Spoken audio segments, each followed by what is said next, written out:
আসসালামু আলাইকুম। Walton LED presents lightning world কাপে সকলকে আমন্ত্রণ। আর্লিং হালান্ড এর আগে একটা ম্যাচে যখন গোল করেছিলেন, তার বাবা ভিআইপি বক্স থেকে কাঁদছিলেন। কাঁদবেন না কেন? তার বাবা আলফি হালান্ড তিনিও ফুটবলের ইতিহাসে একটা চরিত্র এবং খুব ট্র্যাজিক একটা চরিত্র।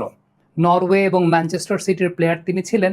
২০০১ সালে রয় কিনোর একটা ট্যাকেলের শিকার হয়ে তার ক্যারিয়ারটা পুরোপুরি শেষ হয়ে যায়। কিন্তু পরবর্তী সময়ে নিজের সেই অধরা স্বপ্নের বাস্তবায়ন তিনি করতে চেয়েছিলেন তার ছেলে আর্লিং হালান্ডকে দিয়ে, যে কারণে একেবারে ছোটবেলা থেকে নিজের মতো করে আর্লিং হালান্ডকে গড়ে তুলেছিলেন। যে কারণেই আর্লিং হালান্ড যখন নরওয়ের সেই গোলটা করলেন, যে গোলটা পরবর্তী সময়ে নরওয়েকে নকআউট রাউন্ডে যেতে সহযোগিতা করলো, ওই গোলটার পরে কিন্তু বাবা আলফি হালান্ড কেঁদেই ফেলেছিলেন। তিনি কাঁদবেন না কেন? কারণ তার একটা অধরা স্বপ্ন আছে। তার একটা অধরা স্বপ্ন ছিল তার ক্যারিয়ারের সময়, যেখানে একটা কুখ্যাত ট্যাকেল তার পুরো ক্যারিয়ারের স্বপ্নটাকে ধূলিসাৎ করে দিয়েছিল। সেই জায়গা থেকেই পরবর্তী সময় আর্লিং হালান্ডকে তিনি নিজের মতো করে গড়ার চেষ্টা করেছিলেন। কি ভাবে নিজের মতো করে গড়ার চেষ্টা করেছিলেন সেই ব্যাপারে যদি আমরা একটু বিশ্লেষণ করতে চাই, তাহলে প্রথমত আর্লিং হালান্ডের জিনটাই কিন্তু আসলে একটু ফিজিক্যালি খুব স্ট্রং, কারণ বাবা মা দুজনেই অ্যাথলেট। আর্লিং এর মা গ্রি মারিতা ব্রাউট ছিলেন নরওয়ের একজন জাতীয় হেপ্টাথলন চ্যাম্পিয়ন অ্যাথলেট। বাবা মা দুজনেই ক্রীড়াবিদ হওয়াতেই তারা চেয়েছিলেন তাদের ছেলে যেন শারীরিকভাবে অত্যন্ত শক্তিশালী হয়ে ওঠে। আলফি হালান্ড কিন্তু ছোটবেলায় আর্লিং হালান্ডকে শুধুমাত্র ফুটবলে আটকে রাখেননি, তাকে বিভিন্ন ডায়নামিক্স শিখিয়েছেন। তাকে দিয়ে হ্যান্ডবল খেলিয়েছেন, অ্যাথলেটিক্স করিয়েছেন, গলফ খেলিয়েছেন। ৩ বছর তো তাকে প্রফেশনাল গলফার বানানোর চেষ্টা করেছিলেন, যাতে আর্লিং হালান্ডের একদম ফিজিক্যাল ফিটনেসটাও গ্রো করে এবং সেই সঙ্গে মেন্টাল স্টেবিলিটিও গ্রো করে। আলফি হালান্ড কিন্তু ৬ থেকে ১৫ বছর বয়স পর্যন্ত আর্লিং হালান্ডের পার্সোনাল মেন্টর বা কোচ ছিলেন। অর্থাৎ আর্লিং হালান্ডের কোচিংয়ের হাতে খড়িটা কিন্তু হয়েছিল তার বাবা আলফি হালান্ডের মাধ্যমেই। সেখানে তাকে কঠোর পরিশ্রম, কঠোর ট্রেনিং এবং মেন্টাল স্টেবিলিটির শিক্ষাটা আলফি হালান্ড দিয়েছিলেন।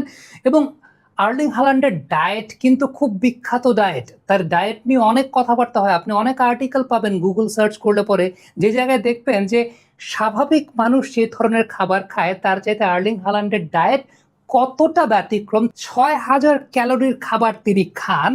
তার বিখ্যাত মিল্ক ডায়েট এবং প্রতিদিনের খাবার তালিকায় কাঁচা কলিজা, গরুর কাঁচা কলিজা এবং গরুর হাড় রাখার অভ্যেসটা বাবা ছোটবেলা থেকেই তৈরি করেছিলেন। এবং সেই সঙ্গে আরেকটা খুব গুরুত্বপূর্ণ বিষয়, সেটা হচ্ছে গরুর র মিল্ক, মানে একদম কাঁচা দুধ। এটা আর্লিং হালান্ডের খুব প্রিয় খাবার। এবং প্রতিকূল পরিস্থিতিতে কিভাবে শান্ত থেকে গোল করায় মনোযোগ দিতে হয়, সেই মানসিকতাটাও বাবা আলফি হালান্ড কিন্তু তার মধ্যে দিয়ে দিয়েছিলেন। তবে একটা খুব গুরুত্বপূর্ণ বিষয় বলতে হবে, সেটা হচ্ছে সঠিক সময় সঠিক ক্লাব নির্বাচনের জায়গাটা। আর্লিং হালান্ডের কিন্তু বড় অনেক ক্লাব থেকে ইনিশিয়াল স্টেজে অফার ছিল, কিন্তু আলফি হালান্ড সেই কাজটা তাকে দিয়ে করার নেই। এমন ক্লাবে ইনিশিয়ালি খেলিয়েছেন যাতে আর্লিং হালান্ড ম্যাচ টাইমটা বেশি পান, ম্যাচ খেলতে পারেন। প্রথমত তাড়াহুড়া না করে রেড বুল সালজবার্গে খেলিয়েছেন, এরপরে বরুশিয়া ডর্টমুন্ডে খেলিয়েছেন, সবশেষ ম্যান সিটির মতো ক্লাবে যাওয়ার সিদ্ধান্ত নিয়েছিলেন, যেখানে আর্লিং নিজের মতো করে আসলে খেলার সুযোগ পেয়ে নিজের দক্ষতা বাড়াতে পারেন। এবং সত্যি কথা বলতে আলফি হালান্ডের সেই দীর্ঘমেয়াদী পরিকল্পনাটাই কিন্তু আজকে সফল।